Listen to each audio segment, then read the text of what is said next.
నమస్కారం సార్. నమస్కారం అండి. నిన్న బొజ్జల సుధీర్ రెడ్డి గారు ఒక స్టేట్మెంట్ ఇవ్వడం జరిగింది. వాలంటీర్స్ గురించి స్లీపర్ సెల్స్ టెర్రరిస్టులను పోలుస్తున్నారు. ఎలా ఉన్నది దీని మీద? చాలా అన్యాయం అండి. వాలంటీర్ వ్యవస్థ పెట్టిన తర్వాత గ్రామాల్లో ప్రతి ఒక్కరికి తెల్లవారికి ముందే పెన్షన్ ఇస్తున్నారు. ఏ కార్యక్రమం వచ్చినా ముందుండి ఏది సర్టిఫికేట్లు కానీ ప్రతి కార్యక్రమానికి కానీ ముందుండి వారు ప్రజలకు ఏ ఇబ్బందులు లేకుండా చూస్తున్నారు.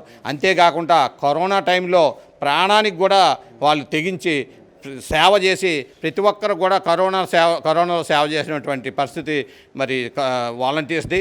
అటువంటి మనుషుల్ని చంద్రబాబు నాయుడు గోను సంచులు మోసి ఉద్యోగం అన్నారు. ఈరోజేమో ఉంచుతాను మీకు ఇంతకన్నా బాగా చూస్తా అంటున్నారు. మరి సుధీర్ రెడ్డి గారు ఏమో వీళ్ళు టెర్రరిస్టులతో ఇంకోటి పోస్తున్నారు. రానున్న రోజుల్లో వాలంటీర్స్ ఒకటే తెలుసుకోవాలి, ఖచ్చితంగా తెలుగుదేశం అధికారంలోకి పొరపాటును వచ్చిన వాలంటీర్ వ్యవస్థ ఉండినా మీరుండరు.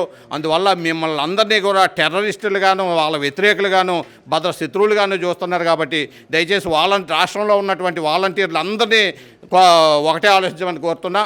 ఖచ్చితంగా మీరు జగన్మోహన్ రెడ్డి గారు మీరు తలుచుకుంటే గెలిపించే పరిస్థితిలో ఖచ్చితంగా మీరు ఉంటారు. మీరు గెలిపించడానికి మీరు ముందుండాలని సందర్భంగా తెలియజేస్తున్నాం. ఎట్టి పరిస్థితిలో కూడా చంద్రబాబు నాయుడు గారు కానీ లేకపోతే ఈ మంత్రులు కానీ ఎమ్మెల్యే క్యాండిడేట్స్ కానీ మిమ్మల్ని ఏమీ చేయలేరు.